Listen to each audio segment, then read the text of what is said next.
And I just say this, it's a tremendous thing in life. Tina always says, you need a friend. We'll be talking about some of these deep things. She says, you need a friend. And so David is one of those for me for many years. And it's just a tremendous thing to walk with God in the context of another brother or sister. It's so beneficial it's as though as you're working through the scriptures together, a third mind develops, you know, and that may not be theologically correct, but you know what I'm saying? It's like things begin to click and jive because God desired community to be a part of the way that we learn and grow together. That you cannot be an island to yourself. It just don't work. And one of the reasons we need one another in even growing in the knowledge of God, because it requires humility to go there. That I don't know it all, you know, and don't propose to know it all, because I know my upbringing. It's East Burlington. You know, I know that. Okay. Roman numeral 1. I'm just going to give a little bit of a little more background to a really difficult subject that we were looking at last week. And I think this was important enough, as David and I discussed it, to give at least a little bit more. Now, I would encourage you guys as well, and any of you that are not connected to the arcnetwork.org, you can go there and you can get the podcast from last Monday, and you can pick up the podcast from Wednesdays as well. Okay. And then there are a number of resources that we're posting every week. And some of those resources are very helpful when you feel like that you're hitting a wall with some of the things we're talking about. We're putting out resources so that we can go deeper in that subject and get greater clarity. Okay. And it does unfold as you go deeper. Many times we hear something new and we throw up a wall, right? And this has been my experience for many years. But when you go and you start digging and you go and you just get a little deeper and you look at the text for yourself, it's as though that thing begins to open up and become illuminated by the Holy Spirit. Okay, so Roman number 1, the divine counsel. The divine counsel consists of created divine beings. The reason that we're talking about this is because without the knowledge of other divine beings that we understand from the scriptures, they are other gods called Elohim in the Hebrew. There are other gods, and you have to reckon that from the scriptures to even understand, like, why does he say in the first commandment, thou shalt not have any other gods or Elohim? You know, it just wouldn't be correct for God to say that and then not be other gods and other Elohim. So, and when you start seeing this throughout the scriptures, it just starts making sense that there are other gods. Okay. So, the divine counsel consists of created divine beings. Notice that there are other created divine beings called gods throughout the Old Testament. Elohim, this is a Hebrew word. And in several key texts of Scripture, we observe their origin, their role and function, and their future. Okay? I felt it important to really draw attention to this particular piece because as David teaches, you're going to see it necessary to have, again, some solid background in this area, that there are other gods. Okay? And I know when you begin to hear that, for me, 5 or plus years ago, it threw me for a loop. And it took me a while to work and reconcile things. And then when you see it from the scriptures, it's just beautiful. So let's look at their origin. I'm not going into these texts. I'm just laying this out, just putting it before you. I want you, encourage you strongly to go back to session 1, look at the resource page on our website, and then take passages like these and work through them. Read them over and over. Ask the Holy Spirit to help, okay, bring insight. So the origin of what we know as a divine counsel, this would have been, and it's on the other let me come here for just a moment. Last week, I was teaching Genesis 1:1, Genesis 2:1. In the beginning, God created the heavens and the earth, chapter 2, verse 1, and He completed the creation of the heavens and the earth, and then this added phrase, and all their host.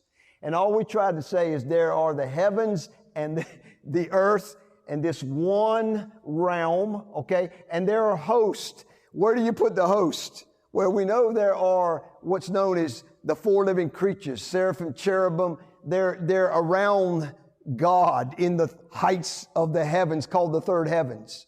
This divine council, where are they? The Bible never tells us where they are. So we're going to put them somewhere here as the host of heaven. Okay. And so this divine council would be those created divine beings called gods. All right. And as you work through the scriptures, you start to see this, that there's an origin to them. They're created, that they have a role and a function, and they have a future like reckoning and recompense before God. So again, let me just highlight those passages, and I'm going to turn this over to David. So I got just a couple more minutes. Origin. According to Job 38, these divine beings called sons of God. So God has sons of God on the earth, and He has sons of God in the heavens called this divine council. Okay? That's hard to reckon, that God has divine sons of God and He has human sons of God. All right? And the divine are given to the heavens and the human are given to the earth. That's the big takeaway here. But they were present at creation. I taught on this some last week. They were singing and shouting as the creation was going forth. I don't get it. I don't understand it, but it says though God, Yahweh Elohim had this divine council around Him that were involved, okay, with the created order, and they were present at the time of creation. And number two, they're called the sons, or Ben Elohim. They're called the sons of God. So God has a divine family and a earthly family. One point of reference, if you remember Ephesians 3, 14, 15, Paul says, from every, he talks about he talks about Father from whom every family in heaven and on earth derive their name. And it's like, have you ever thought through that? That God has, the Father has family heavenly and earthly. Okay.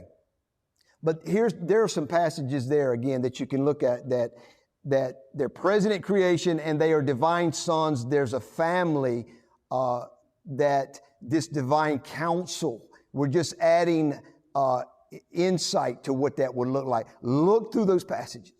Work through those passages this week. Okay. Number two, their function. They make decisions with Yahweh. Remember, Yahweh Elohim is God over all, right? God Most High. He is Yahweh. He is God, and He created other gods. Again, we're going to get in more in this in sessions forward. But they make decisions. This divine council makes decisions with Yahweh. There's some passages.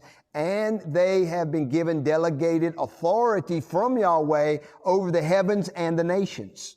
That teaching will come in session 4 more clearly, and David may allude to some of that here tonight. They are given free will, which some, given the free will, they move into rebellion, and we see punishment in the scriptures for that rebellion. Right there in Genesis 6, David will carry it over to 2 Peter in the book of Jude, that God has real punishment for these divine other gods. And so they have free will to rebel, and they have free will to walk, to obey Yahweh. All right. Number 3, or let me pick up this last one under function. There's a hierarchy. You ever been reading that passage? And I don't know exactly what this looks like because we don't get a lot of language as to what this really means. But like Ephesians 6:12, for our struggle is not against flesh and blood, but against rulers, powers, world forces of this darkness, and against the spiritual forces of wickedness in the heavenly places. So there seems to be some rank and file, some sense of hierarchy connected to even these divine beings. Angels are connected. You know, other divine beings are connected to this, but we know there's some sense of a hierarchy. Where this divine council fits in that hierarchy, I don't think it's real clear. I think they're at the top rung, and there's probably a bottom rung, right, in terms of rank and file. So the last one, let's pick this up. Many of the divine council will be judged. Again, this is moving future when Jesus comes again. Many of the divine council will be judged at the day of the Lord for their rebellion and their wicked stewardship and how they did not fairly, they did not rightly administer righteousness and justice among the nations that God delegated to them. So you got to work through like Psalm 82, Isaiah 24. I mean, these passages just like start blowing your mind. He's going to judge the host of heaven and the kings on earth at the day of the Lord. That not only will human beings, but divine beings will also be judged because God gave them delegated authority, and either divine or human beings have not stewarded what He entrusted to them rightly, and it will come into judgment, whether it be an issue of punishment or a recompense and reward regarding to how we steward it. Even for us in this room, how do we steward what God entrusted to us? All right. Now, here's another passage. Like, for instance, Luke 21, it says, even the powers of the heavens will be shaken at the day of the Lord. Well, what does that mean? You know, the powers of the heaven, not the heavens and the earth, they're going to be shaken at the time of the second coming of Jesus. And we know this is connected to divine beings, okay? This last little two sentences or one sentence, and then we'll pitch it to David. Jesus, when it talks about Jesus judging the divine and human kings of the earth and these hosts of heaven at the day of the Lord, Isaiah 24, it goes on to say that and Jesus will be in Jerusalem, Mount Zion, and it says His glory will be before His elders. And you're like, who are the elders there? And then you take it, and this is something I want you to consider, okay? I'm not teaching this as like fast, hard doctrine, but it's something to keep before you, okay? I was working back through these passages, and let me read this. The elders of Yahweh in Isaiah 24, and the 24 elders, okay, among the heavenly host of the book of Revelation. And I gave you, there are 12 passages in the book of Revelation that refer to the 24 elders. They're always seen, the 24 elders are always in the company of the four living creatures, Jesus and the Father. It's like, it's a heavenly host scene. And so I don't know if you've ever worked through that. Are those 24 elders human beings? I would say it looks like they're divine beings, that they're 24 elders that Jesus will even rule with in the age to come. Whatever that looks like, I don't know, but it's an interesting thing that not only will these divine beings of the divine council, some will be judged for their rebellion, and some who stewarded rightly over the nations they will serve, and they will be able to, how did I write that? They will serve and rule with Jesus in His kingdom when He comes. Again, He'll have the 24 elders are understood in the heavens in some capacity. When Jesus comes to rule the nations for 1,000 years in Jerusalem, they will be present in some capacity as well, according to the book of Revelation. Okay. If y'all understood that, you're good, because it's about as muddy as everything to me. But it's something I really believe that this is really crucial, because there'll be passages that we'll be looking at in the sessions forward that will make no sense if we don't have this background. Okay. Again, I think there's a great, there was I'll make this last comment. There was one, several, but one in particular, it was called Excerpts from the Unseen Realm, I think, by Michael Heiser. I would really encourage you. I think it's about 8 pages, and it really gives such, I think, clarity to a lot of this. Look on our resource page. It will be helpful to work through some of that. Okay? Dave? I'm flipping the board now, right? Y'all know my drawings are quite a bit better than David's because he didn't add a lot of color. No, I'm just kidding. So I might ask you to read for me in a second. Yes. Yeah. So us Southerners, we're the innovators of the English language, because we have a word that we use down here that really helps. We innovated with the second person plural word in our language, y'all. And if you don't have y'all, you don't know if it's you or you, right? But that's really helpful when you read the Bible, because you really need to know when it's you or you, right? And so will you read the passage in Genesis 3? We're going to be in Genesis 3. We'll just start out with that. But read the you as y'all. Do the Southern translation of the Jerusalem Publication Society Tanakh. Okay, 1 through 4. It's on the notes, just the okay. Notes thing right there. So we're in, under Roman numeral 2. Genesis 3, verse 4. And the serpent said to the woman, y'all, right? Yeah, I got a good one though. Y'all are not going to die. But God knows that as soon as y'all eat of it, y'all's eyes will be opened and y'all will be like divine beings who know good and bad. When the woman saw that the tree was good for eating and a delight to the eyes, and the tree was desirable as a source of wisdom, she took of its fruit and ate. She also gave some to her husband, and he ate.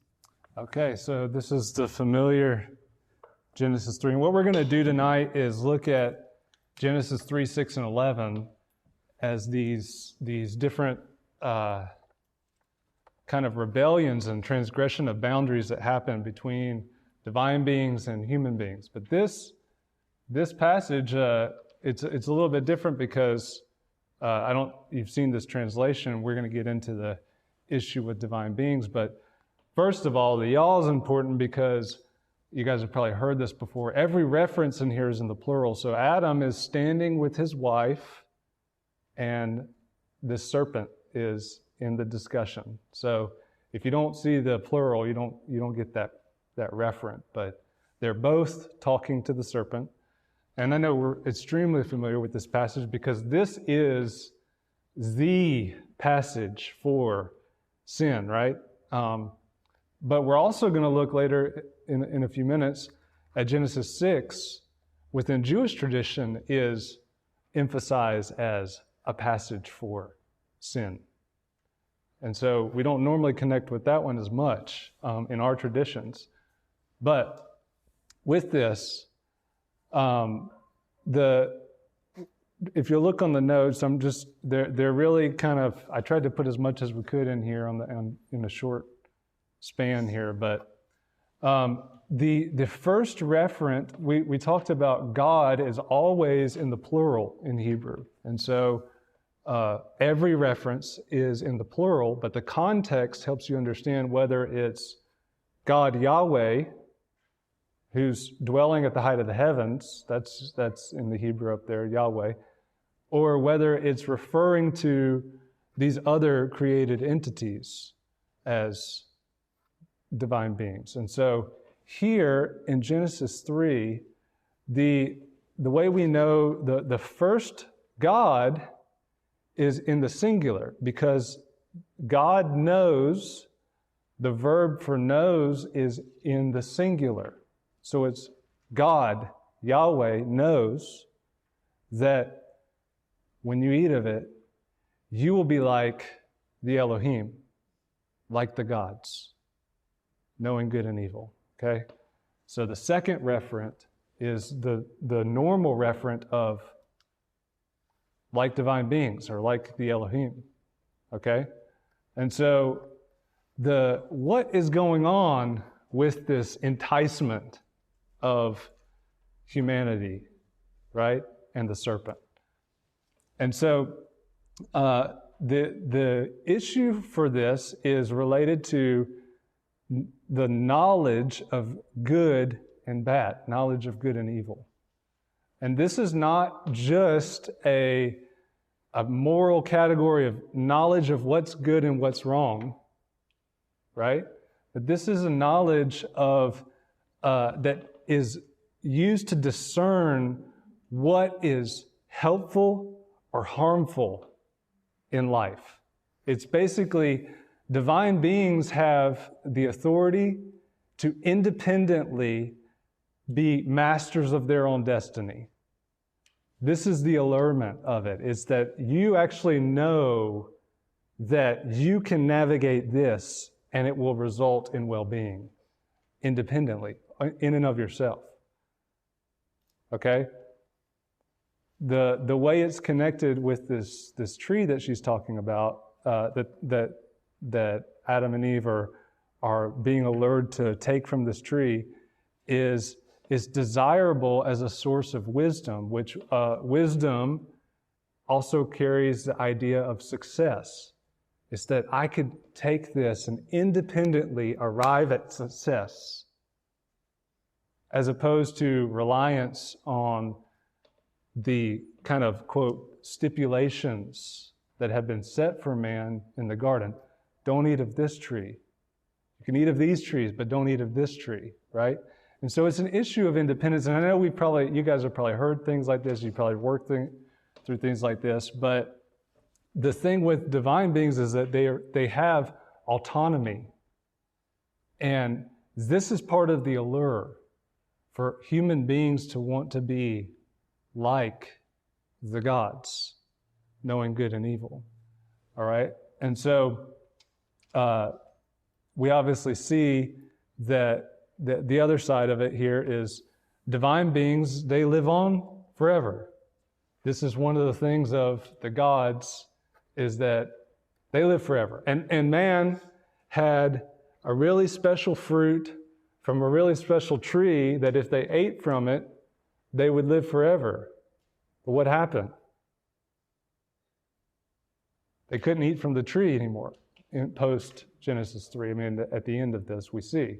But divine beings live on forever, and possibly what's going on here also is that death is theoretical to man, but he's been threatened with it, with God's stipulation of, if you eat from this tree, you will surely die, right?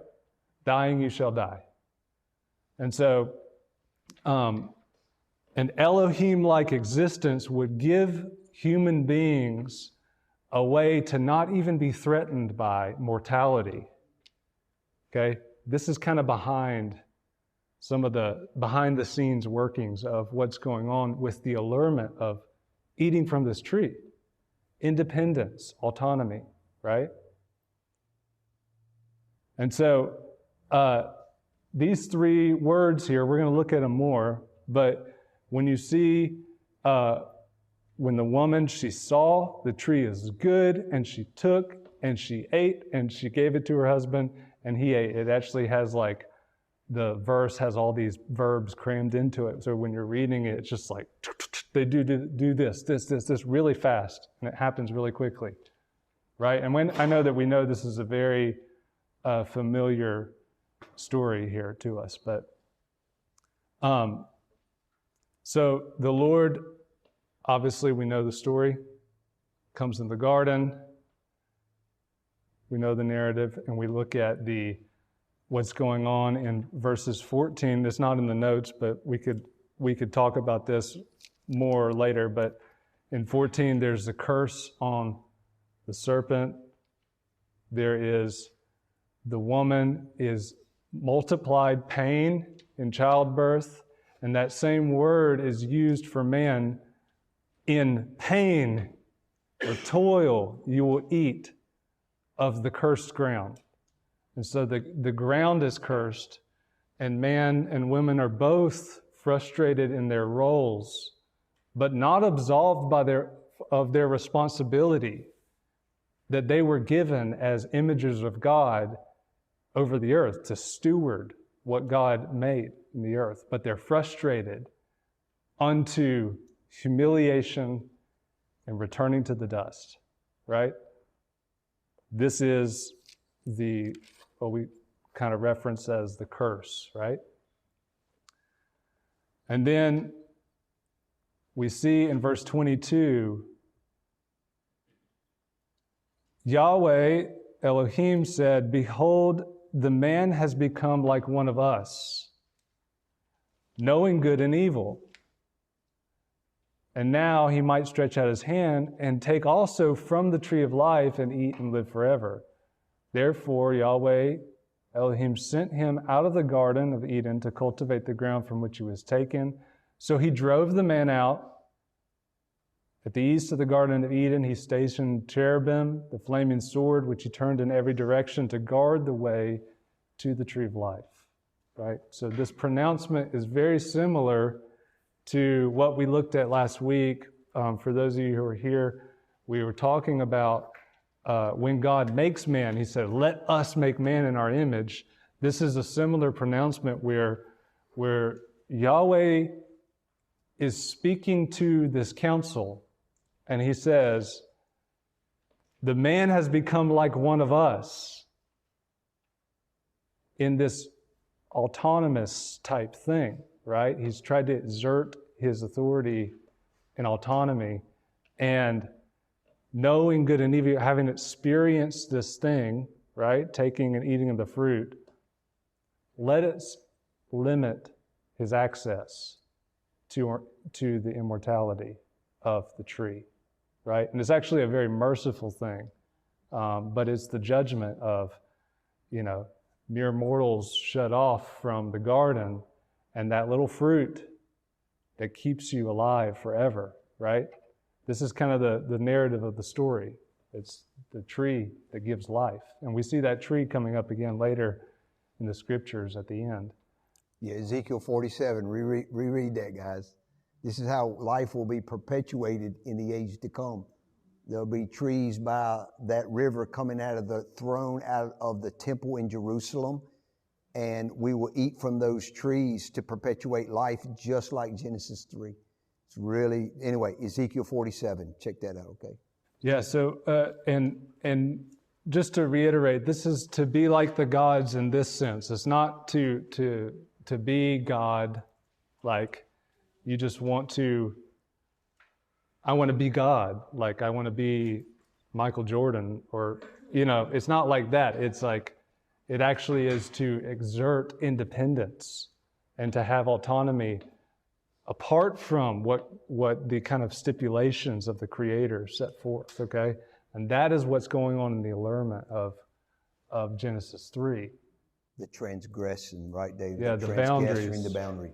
Yeah, because man was given authority in relationship with God. And he actually set boundaries. Here's a boundary. It's the tree. Don't eat from that one.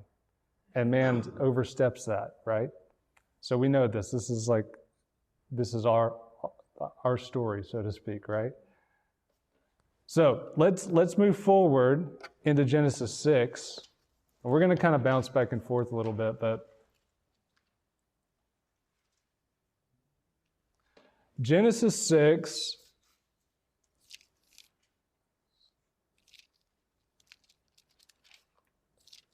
it's been said that there is more disagreement here per square inch of the Bible than anywhere else. So this is an intense section. Let's just read Genesis 6, verse 1. I'm going to read from the Tanakh version, which is JPS on the notes, but you can read in your own translation. When men began to increase on earth and daughters were born to them, the divine beings saw how beautiful the daughters of men were and took wives from among those that pleased them. The Lord said, "My breath shall not abide in man forever, since he too is flesh. Let the days allowed him to be 120 years. It was then and later too that the Nephilim appeared on earth, when the divine beings cohabited with the daughters of men, who bore them offspring. They were heroes of old and the men of renown." So this is not often preached from pulpits, ever, or in Sunday school. it's very adult, and the context of Genesis 6, and you guys have been reading through Genesis, so you know this, but the context is Genesis 5 opens up with this section in Hebrew is called the Toldot. We talked about it last time. There's these sections of Genesis, and it's the histories of man in Genesis 5. And so this is at the end of the histories of man section.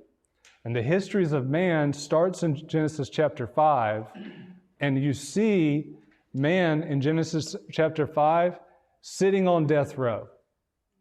That's what's going on in Genesis chapter 5 is men are procreating, being fruitful and multiply according to Genesis 1, verse 28, right? Be fruitful, multiply. And he died, and he died, and he died over and over again, right? This is what Genesis 5 is highlighting, this genealogy. And human beings are sitting on death row according to the curse, right? According to the consequence of transgressed rebellion against God, transgression of the boundaries. And so this is the context that Genesis 6 is functioning in.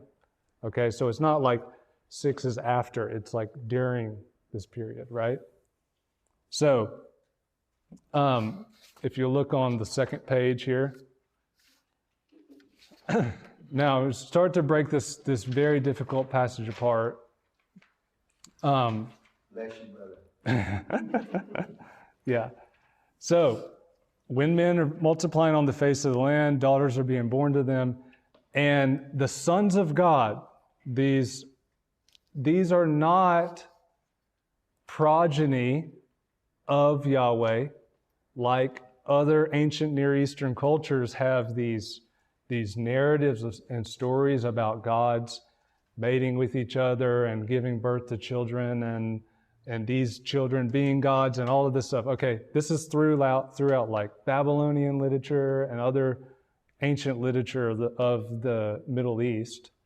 The sons of God in the Hebrew Bible is not used in that sense, okay? So when we're talking about that, we're not talking about that at all. We're talking about, this is indicating the sons of God as being members of a class or of a group, okay? They are members of a class of being that are heavenly or that exist in the heavens. David kind of laid this out last week. And these beings are given their sphere of authority in the heavens, just like man is given his sphere of authority on the earth, right? And so these sons of God, we've seen them, you see them in Job about the sons of God, and then the Satan comes up and accuses in the introduction of Job in chapter 1. And David went through a lot of these passages, so we're not going to like reread all of these again. But these are divine beings or angels. Later Jewish tradition, especially after the Hebrew Bible is translated into Greek, later Jewish tradition kind of equates the idea of divine beings and angels together. Okay, so when you read things like later Jewish works or even the New Testament, it'll just say angels, and it won't use the term gods in that. But because the reason for that is because in the tradition, the language developed in the change of language of Greek being the base, they would use angels, and it kind of just became a catch-all term for heavenly beings, okay? But there is a hierarchy in the heavens. And so we know that there's a hierarchy, but there's not like a, like book of the angels in the Bible where it's like, let me tell you, this one guy, he's top tier. And then you have little divine messenger boys, and these guys are little guys, like they're just kind of interning. It's not like that, okay? They don't actually divide out the authority structures, okay? But angels, it becomes a catch-all term for heavenly beings, and we'll look at a couple passages later about that. But these are divine beings. There are some other interpretations if you do any study on Genesis 6, and we don't really have time to work out the arguments of in this time period of why other interpretations don't stand up. But there are other interpretations of these sons of God being, really strong earthly kings or members from a lineage of Seth and things like this. And we can give you, maybe this week, we can give you some resources. If you want to really work through understanding all the views out there with this, then we can give you some resources with that. But sons of God, the phrase in the Hebrew Bible is always referencing these divine beings in these contexts, okay? And so here it says that they saw the daughters of men, that they were beautiful or good, and they took wives for themselves, whomever they chose. So these three words are used again. Identically, huh? They saw that the daughters were good. Tov, they were good, and they took. It's the same thing as the kind of converse of human transgression into wanting to be like the gods, right? Now here, these sons of God transgress their boundary and come after the daughters of men. Okay? Yeah, from the other side around. So, the phrase, whomever they chose, well, I'm sorry, I skipped. If you'll look on the point here, later biblical and Jewish traditions note that the motivation is lust behind why they come after the daughters of men. And the phrase, whomever they chose, that phrase is usually associated with Yahweh. It's something that Yahweh does. He chooses. And it's a phrase used over and over, obviously not in this context, but in other contexts, it's just it's a motif in the Bible of his action alone. And so it seems like these divine beings, these heavenly beings are trying to imitate actions of Yahweh that only Yahweh does, okay? So, 2 Peter 2 talks about this, and in the context, 2 Peter 2 is talking about, he's using a context to talk about like false teachers, and those are motivated by their lust and sensuality and all of this stuff, and then he references this event that took place, and he says, if God did not spare angels when they sinned, but cast them into hell and committed them to pits of darkness and reserved for judgment. And then we could talk about, he starts talking about Noah and how God can both judge wickedness and deliver righteousness. This is what he's talking about in the context of 2 Peter. But these angels, it says that they were cast into hell, which this phrase, we're not going to really get into the content of this, but this word for hell is the only time it's used in the New Testament, this word for hell. And it's actually a place of prison where they are awaiting the judgment of God on the day of judgment.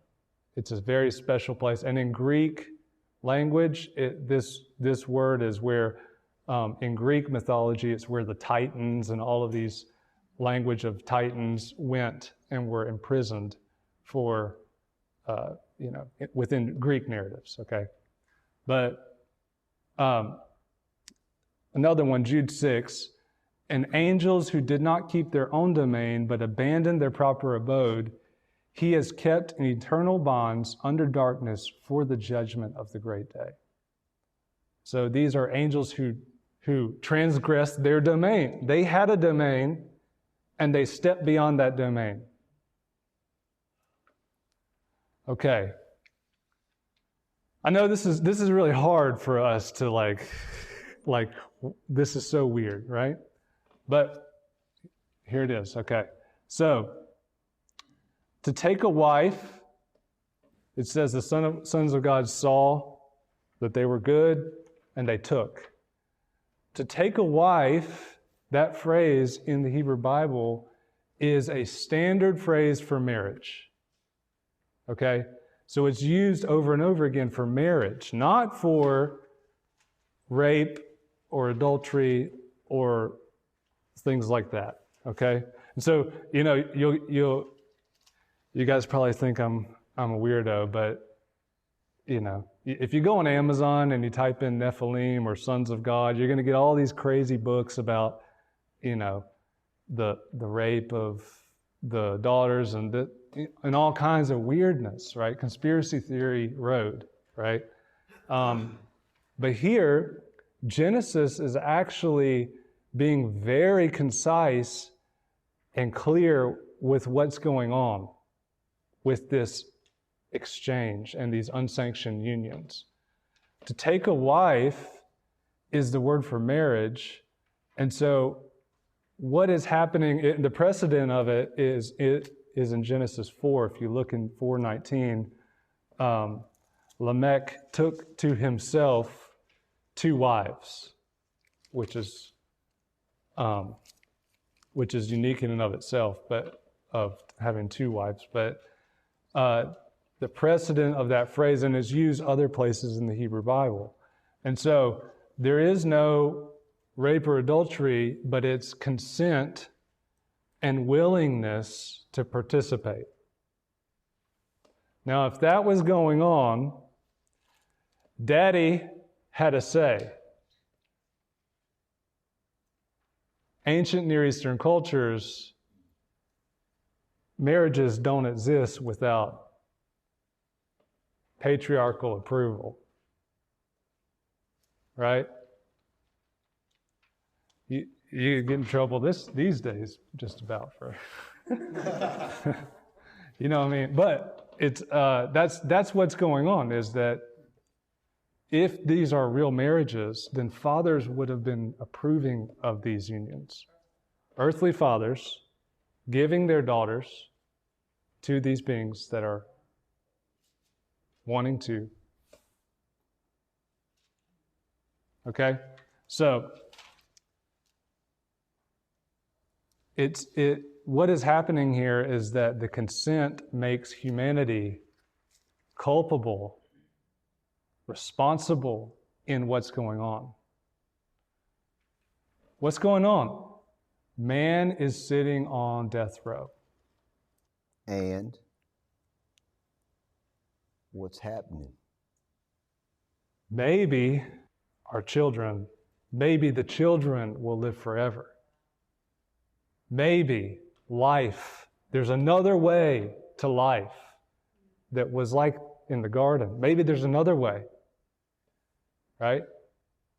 And so these unions, unsanctioned, transgressed boundaries, Both heavens and earth. both heavens and earth, are meeting here in human beings trying to prolong life some other way, right? Rather than accepting the consequence of the rebellion and trusting God, right? But God has fashioned this dramatic scenario for us, all of us human beings, of like letting the curse have its way to humble you and trust Him. And if you trust Him, later we find out He'll raise you from the dead, right? This is the narrative of the Scriptures. Like, this is what's going on. And so here, obviously, we don't have all of the development, but they're trying to prolong and secure life, circumvent the curse leading to death, likely through the offspring that would come from the unions, okay?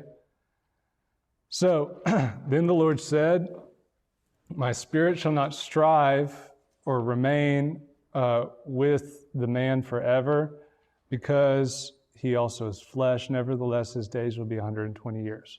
So what happens is that Yahweh emphasizes human frailty in the midst of this, that this attempt to prolong life, and even in the offsprings of these unions, are just flesh.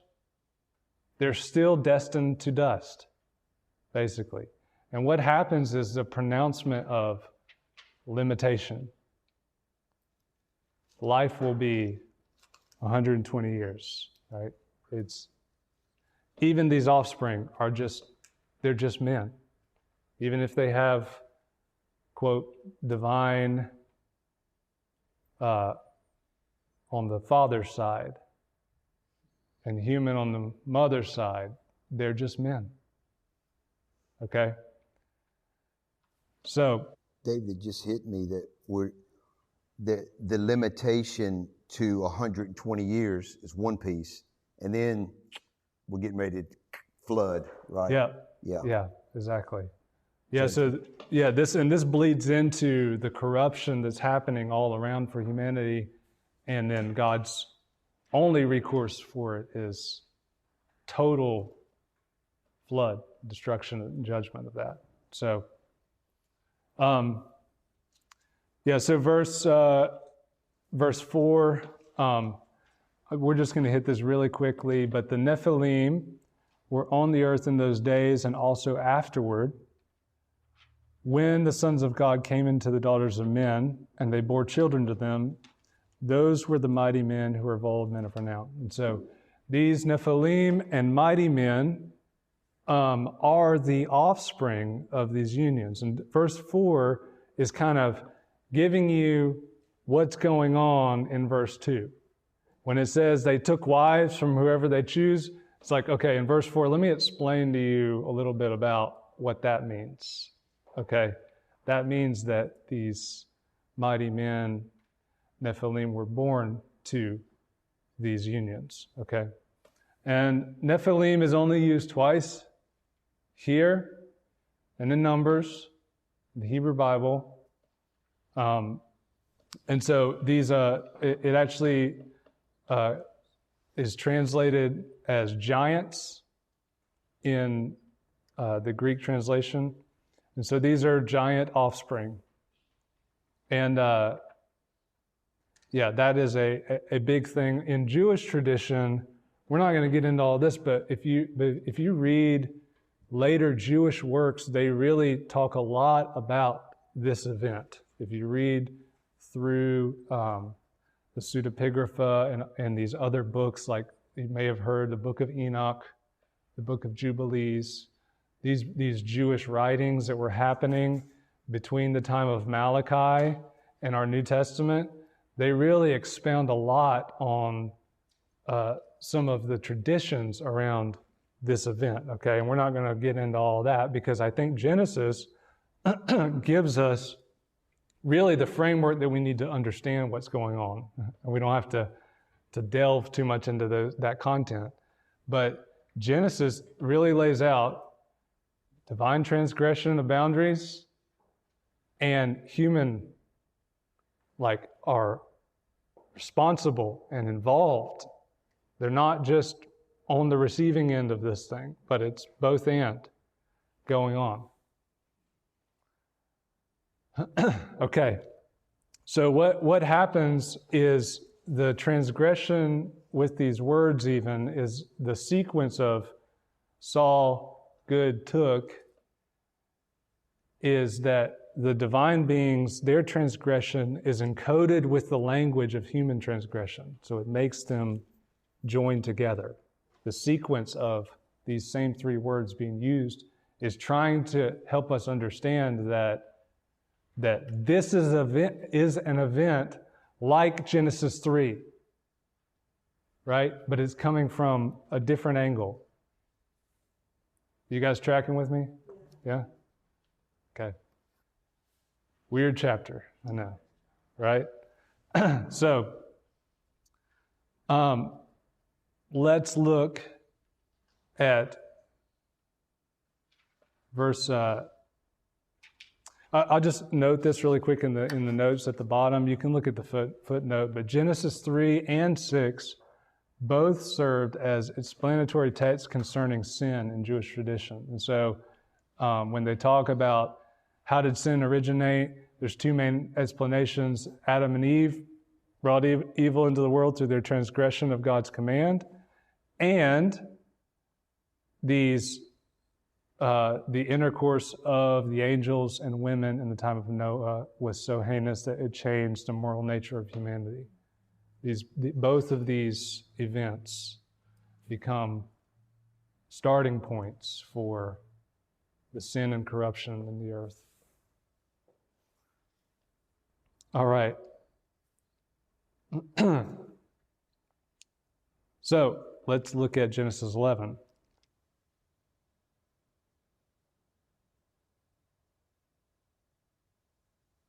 We're just going to quickly look at Genesis 11 and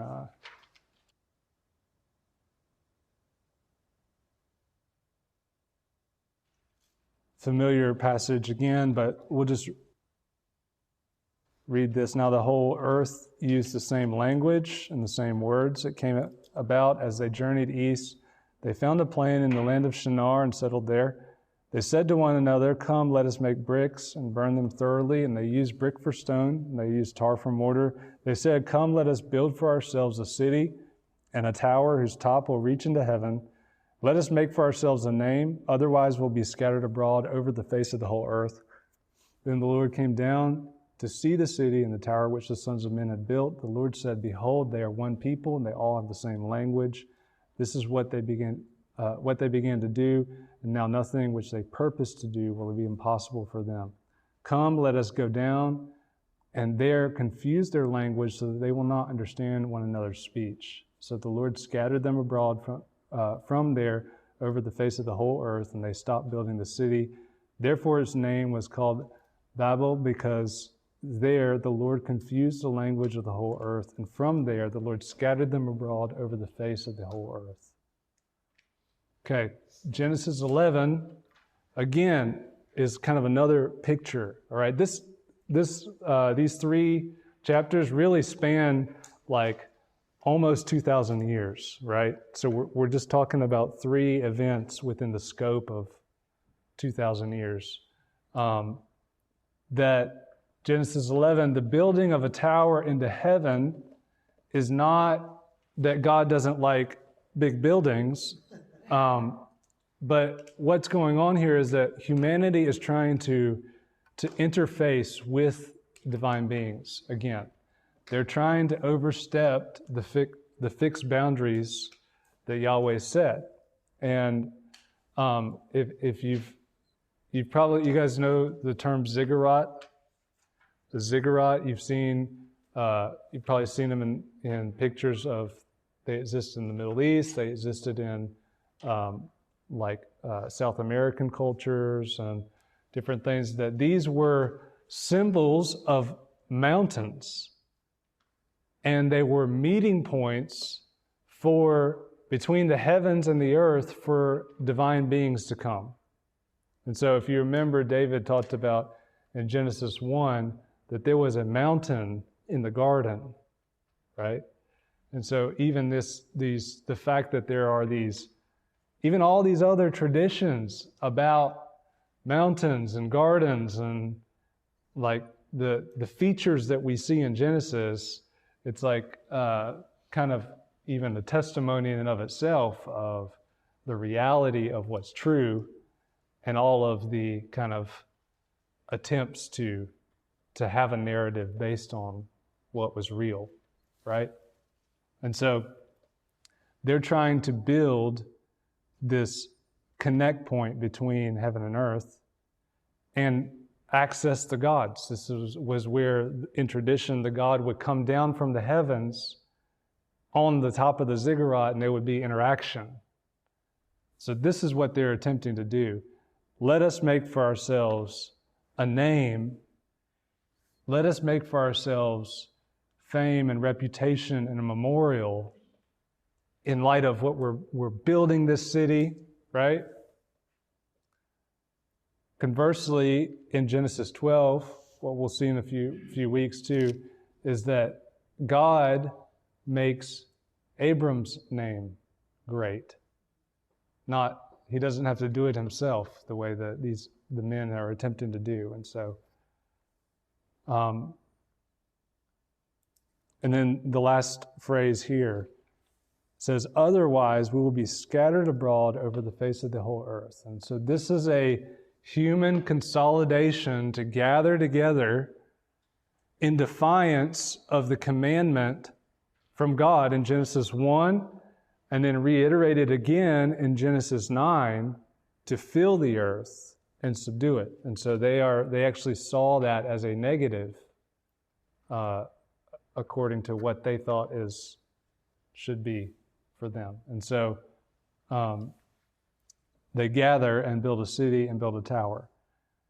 And so again, what happens is God, we could use the word intervenes, even though, it's kind of not a good term for it, but God comes and intervenes and brings limitation again. He comes and humbles and messes up the devices of man again. And so what happens, we know, familiar with it. It's the confusion of language and scattering of them. And what this scattering actually entails, we're going to look at in a couple weeks more of, there's more behind the idea of scattering of humanity and what happens in giving them and separating them into nations and all of these things. But what's interesting is that in Babylonian traditions, Babel is the gate of the gods, or gate of heaven. It's like, but in the Hebrew Bible, Babel is the irony of it, is like the confusion and the way that God has come and just humbled the devices of men again in overstepping their boundaries, and because the Lord confused the language of the whole earth, He called that name Babel. So, if you look at the bottom of the page here, the function of these sections within Genesis 1 through 11, each of these transgressed boundaries is met with judgment and limitation of God, and they've also are met with promise and hope. Okay? So, in Genesis 3, the tree of knowledge, the consequence is death, but death is not immediately applied, right? In the day you will eat of it, dying you shall die. Like it's like you can't say it more strongly. Dying you shall die. And Adam and Eve eat the fruit and they don't die, right? So the consequence is applied later. Just as a side note, guys, as you study through this,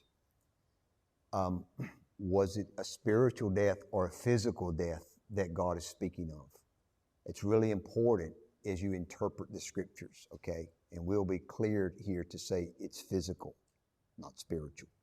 And that has ramifications based on probably what a lot of us have been taught. Okay, anyway, I just wanted to interject that. Yeah, I think it's important. That's good. So the limitation of access, which necessitates the resurrection of the dead. Right. Okay. I'm sorry, Dave. No, you're good. Yeah, so the limitation of access to the tree of life is the way that it comes about. It's the curse on the earth, and it's meant to grind men into humility unto death and return to the dust. I mean, the toil It's like, I don't know if you guys ever felt the toil. We got any mothers in here? The toil and the multiplication of, yeah. So, and this really kind of hits at, I don't want to get off on this, but this really hits at the framework of, man, like God has fashioned this whole scenario to humble us, to trust Him. Like it actually requires a scenario to, like, for us to run up against the wall over the span of our life at every turn and say, God, I trust you. Like, help me, like, deal with this thing. Like, help me. And there's no overcoming that thing. This is the scenario. But there's hope in this story and in this narrative and in the faithfulness of God. If we trust Him, He'll raise us from the dead, right? So,